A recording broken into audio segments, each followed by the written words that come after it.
नित्यानंद जी का गृहस्थ आश्रम में प्रवेश। महापुरुषों के जीवन में कहीं कहीं धर्म व्यतिक्रम पाया जाता है। इसका क्या कारण है? इसका ठीक ठीक उत्तर दिया नहीं जाता है, परंतु उनके वैसे कार्यों के अनुकरण न करने की आज्ञा शास्त्रों में मिलती है। ब्रह्म तक पहुंचे हुए निर्मल चेता ऋषि महर्षियों में वेद में स्पष्ट रूप से अपने अनुयायी शिष्यों से कहा है, हमारे जो अच्छे काम हो उन्हीं का तुम्हें आचरण करना चाहिए। अन्य जो हमारे जीवन में निषिद्ध आचरण दिखे उनका अनुकरण कभी भी न करना चाहिए। परंतु ईश्वर और महापुरुषों के कार्यों की निंदा भी नहीं करनी चाहिए। महर्षियों ने महापुरुषों के कार्यों की आलोचना और निंदा करने को पाप बताया है। जो महापुरुषों के कार्यों की निंदा किया करते हैं वे अबोध बंधु भूल करते हैं। साथ ही वे भूल भी करते हैं जो निंदकों को सदा कोसा करते हैं। निंदकों का स्वभाव तो निंदा करने का ही है। उनकी निंदा करके तुम अपने सिर पर दूसरा पाप क्यों लेते हो? निंदक तो सचमुच उपकारी है। संसार में यदि बुरे कामों की निंदा होनी बंद हो जाए तो ये जगत सचमुच रौरव नरक बन जाए। महापुरुष तो निंदा से डरते नहीं, उनका तो लोक निंदा कुछ बिगाड़ नहीं सकती।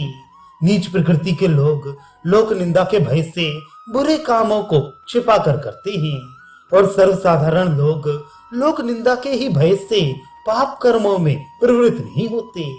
इसलिए लोक निंदा समाज रूपी वृक्ष को सुरक्षित बनाए रहने के लिए उसके आसपास में लगे हुए कांटों के समान है। इससे पाप रूपी पशु उस पेड़ को एकदम नष्ट नहीं कर सकते। इसलिए परमार्थ पद के पथिक को ना तो महापुरुषों के ही बुरे आचरणों की निंदा करनी चाहिए और ना उनकी निंदा करने वाले निंदकों की ही निंदा करनी चाहिए। निंदा स्तुति से एकदम उदासीन होना ही परम श्रेष्ठकर है। यदि कुछ कहे बिना रहा ही ना जाए तो सदा दूसरे के गुणों का ही कथन करना चाहिए और लोगों के छोटे गुणों को भी बढ़ा कर कहना चाहिए और उसे अपने जीवन में परिणित करना चाहिए। नित्यानंद जी के रहन सहन की खूब आलोचना होने लगी। लोग उनकी निंदा करने लगे। निंदा का विषय ही था। एक अवधूत त्यागी को ऐसा आचरण करना लोक दृष्टि में अनुचित समझा जाता है। जब वे संन्यास छोड़कर ग्रस्त हो गए तब तो उनकी निंदा और भी अधिक होने लगी। मालूम पड़ता है उसी निंदा के खंडन में चैतन्य भागवत की रचना हुई है। चैतन्य भागवत में श्री चैतन्य चरित को प्रधानता नहीं दी है। उसमें तो नित्यानंद जी के ही गुणों का विशेष रीत से वर्णन है और नित्यानंद जी पर विश्वास न करने वाले लोगों को भरपेट कोसा गया है। चैतन्य भागवत के रचयिता यदि इस प्रसंग की उपेक्षा ही कर देते तो भी महापुरुष नित्यानंद जी की कीर्ति आज कम नहीं होती, किंतु लेखक महाशय ऐसा करने के लिए विवश थे। चैतन्य भागवत के रचयिता गोस्वामी श्री वृंदावन दास जी नित्यानंद जी के मंत्र शिष्य थे। उनके लिए नित्यानंद जी ही सर्वस्व थे। नित्यानंद जी के आशीर्वाद से ही गोस्वामी वृंदावन दास जी का जन्म हुआ था। ये सदा नित्यानंद जी के ही समीप रहते थे। जिन्हें हम अपना सर्वस्व समझते हैं उनकी साधारण लोग मनमानी निंदा करें, इसे प्रतिभावान पुरुष बहुत कम सह सकते हैं। इसलिए इनकी इस प्रकार की सुंदर कविता से इनकी अनन्य गुरु भक्ति ही प्रकट होती है। नित्यानंद जी की शिकायत महाप्रभु तक पहुंची। प्रभु के एक सहपाठी पंडित ने नित्यानंद जी की उनसे भरपेट निंदा की, किंतु महाप्रभु ने इस पर विश्वास ही नहीं किया। गौड़ देश से दूसरी बार भक्त भी पहले की ही भांति रथ यात्रा के समय महाप्रभु के दर्शनों को गए। उस समय भी नित्यानंद जी के संबंध में बहुत सी बातें होती रहीं। श्रीवास पंडित ने चलते समय कह दिया कि नित्यानंद जी अबोध अवस्था में ही घर से निकल आए थे। उन्होंने स्वेच्छा से संन्यास नहीं लिया था। महाप्रभु ने कह दिया, उन्होंने चाहे स्वेच्छा से संन्यास लिया हो या परीक्षा से, उनके लिए कोई विधि निषेध नहीं है। रोजी लोगों के मुख से भांति भांति की बातें सुनकर नित्यानंद जी को भी कुछ क्षोभ हुआ। उन्होंने अपनी मनोव्यथा शची माता से कही। माता ने आज्ञा दी कि तू नीलाचल जाकर निमाई से मिला, वे जैसा कहे वैसा करना। माता की अनुमति से नित्यानंद जी अपने 10-5 अंतरंग भक्तों को साथ लेकर नीलाचल पहुंचे। उन्हें महाप्रभु के सम्मुख जाने में बड़ी लज्जा मालूम पड़ती थी, इसलिए संकोचवश वे महाप्रभु के स्थान पर नहीं गए।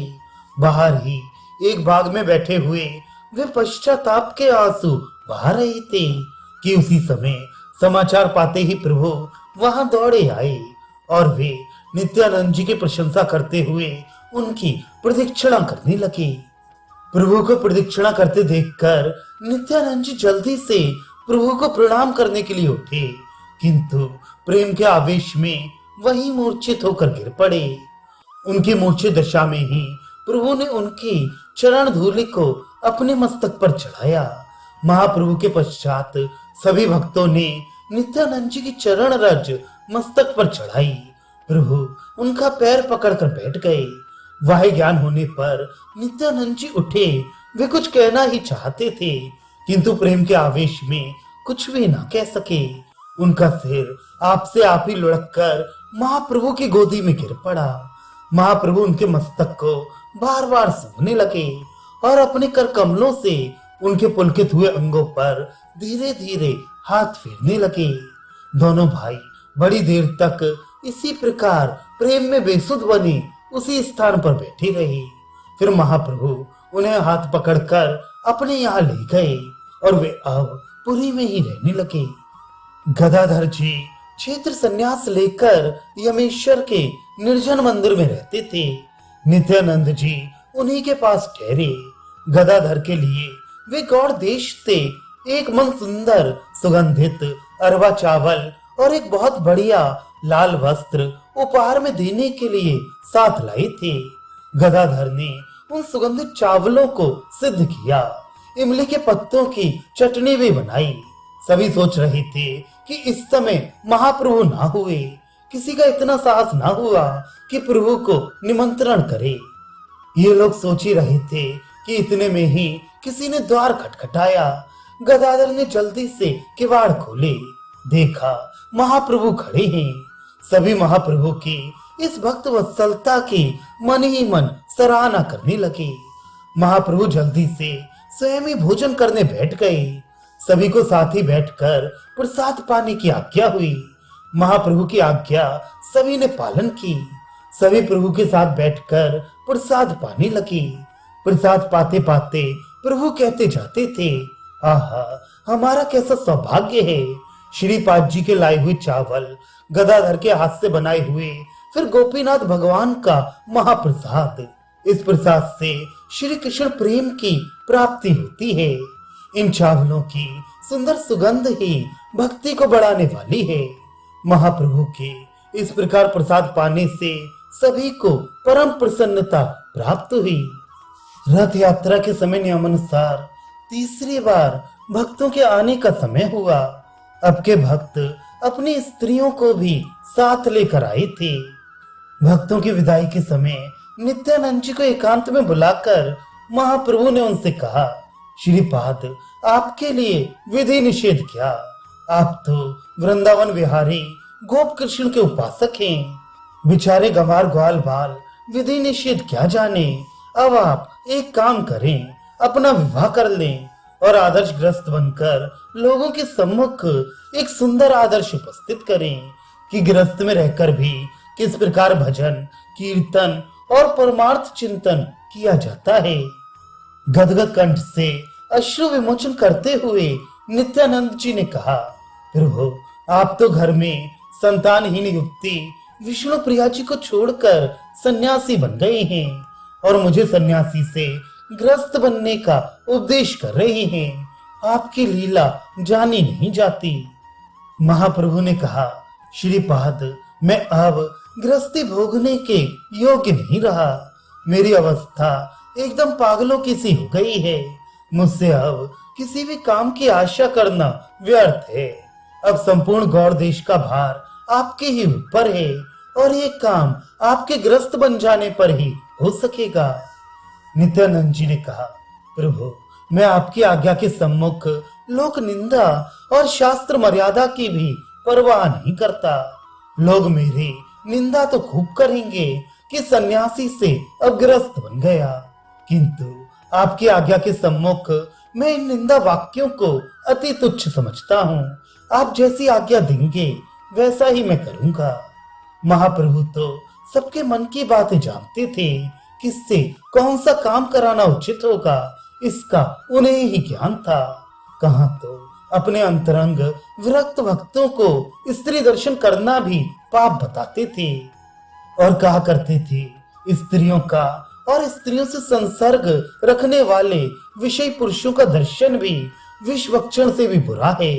और कहा आज वे ही अवधूत नित्यानंद जी को गृहस्थ बनने की आज्ञा दे रहे हैं।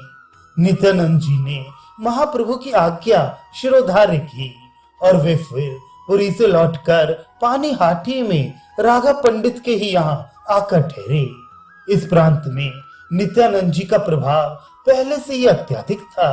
सभी लोग इन्हें श्री गौरांग का दूसरा ही विग्रह समझते थे, इसीलिए ये भक्तों को साथ लेकर खूब धूमधाम से संकीर्तन का प्रचार करने लगे। अंबिका नगर के सूर्यदास पंडित के यहाँ नित्यानंद जी पहले भी ठहरे थे और वे इनके चरणों में भक्ति भी बहुत अधिक रखते थे। उन्हीं के यहाँ आकर फिर ठहरे। उन्होंने परिवार सहित इनका तथा इनके साथियों का खूब आदर सत्कार किया। उनकी वसुधा और जाह्नवी नाम की दो सुंदरी और सुशीला कन्याएं थी। इन्हीं दोनों कन्याओं का नित्यानंद जी के साथ विवाह हुआ। इस प्रकार दो विवाह करके नित्यानंद जी भगवती भागीरथी के किनारे खड़दा नामक ग्राम में रहने लगे। भक्त वृंद इनका बहुत अधिक मान करते थे। यही वसुधा के गर्भ से परम तेजस्वी वैष्णव संप्रदाय के प्रवर्तक श्री वीरचंद्र जी का जन्म हुआ। उन्होंने नित्यानंद जी के तिरोभाव के अनंतर अपना एक अलग ही वैष्णव संप्रदाय बनाया। इनके पश्चात इनकी पत्नी जाह्नवी देवी भी भक्ति का खूब प्रचार करती रही। इस प्रकार नित्यानंद जी द्वारा गुरुकुल की स्थापना हुई, जो किसी न किसी रूप में अद्यावधि विद्यमान है। नित्यानंद जी महाप्रभु के अनन्य उपासक थे। उन्होंने उनकी आज्ञा मानकर लोक निंदा सहकर भी विवाह किया और स्त्री बच्चों में रहकर लोगों को दिखा दिया कि इस प्रकार निर्लिप्त भाव से रहकर गृहस्थी में भगवत भजन किया जाता है। वे गृहस्थ होने पर भी सदा उदासीन नहीं बने रहते थे। उन्होंने प्रवृत्ति मार्ग में भी निवृत्ति मार्ग का आचरण करना बता दिया। निवृत्ति प्रवृत्ति ये ही तो दो मार्ग हैं। निवृत्ति मार्ग का तो कोई लाखों में से एक आध आचरण कर सकता है। इसीलिए तो भगवान ने कर्म योगो विशिष्यते कहकर निष्काम मार्ग की स्तुति की है। प्रवृत्ति मार्ग दो प्रकार का होता है, एक सकाम, दूसरा निष्काम। आजकल इंद्रिय भोगों को भोगते हुए जो गृहस्थ केवल पेट पालन को ही मुख्य समझते हैं, उनका धर्म न निष्काम है और न सकाम, ये तो पशु धर्म है। परस्पर के संसर्ग से स्वतः ही संतानें बढ़ती रहती हैं। सकाम कर्म वे हैं जो वेदोक्त रीत से स्वर्ग आदि सुखों की इच्छा से किए जाएं। निष्काम कर्म वे हैं जो भगवत प्रीत के ही लिए बिना किसी सांसारिक इच्छा के कर्तव्य समझकर किए जाएं। प्रभु प्रसन्नता ही जिनका एकमात्र लक्ष्य हो। निष्काम कर्म करने वाले कुल दो प्रकार के होते हैं, एक तो वीरजन्य कुल और दूसरा शब्दजन्य कुल। जो वंश परंपरा से उत्पन्न होते हैं वे वीरजन्य कुल कहलाते हैं और जो शिष्य परंपरा से शाखा चलती है वह शब्दजन्य कुल कहते हैं। आजकल के मेहनती उसी कुल का विकृत और गिरा हुआ स्वरूप है। नित्यानंद जी द्वारा इन दोनों ही कुलों की सृष्टि हुई। उनके वंशज भी गोस्वामी और वैष्णवों के गुरु हुए और उनकी शिष्य परंपरा भी अद्यावधि विद्यमान है।